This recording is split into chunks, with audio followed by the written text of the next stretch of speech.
Welcome. In this video, I'll show you how to sign a DocuSign document. All right. So first up, go ahead and go to your email service. It could be Gmail, Yahoo, Outlook, or whatever email is tied to your DocuSign account. Okay. For example, I have here my Gmail. Just click on it. And once done, click on review. But before you click on review or any buttons right here, make sure that you verify that the domain right here is legit. Okay. If you're skeptical, you can go ahead and check our video that says how to verify or how to tell if a DocuSign email is legitimate. Okay. Also, we have a ton of videos about DocuSign. Okay. Going back, once you're sure that this is the correct email, just go and click on review document. Okay. It will open up the DocuSign website. Just wait for it. Now go ahead and hit on continue.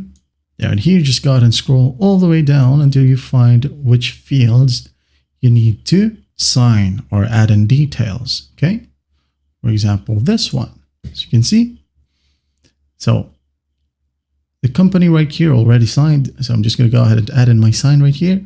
Click on sign. Then I'm going to select this one, use initials as well as it's needed. There you go. All right. So just review everything. And once done, hit on finish right here at the top. All right. As you can see here, you should receive the same exact email. Completed. Okay. Your document has been completed. There you have it. That's how you sign a DocuSign document. Well, I hope this video helps, and I'll see you in the next one.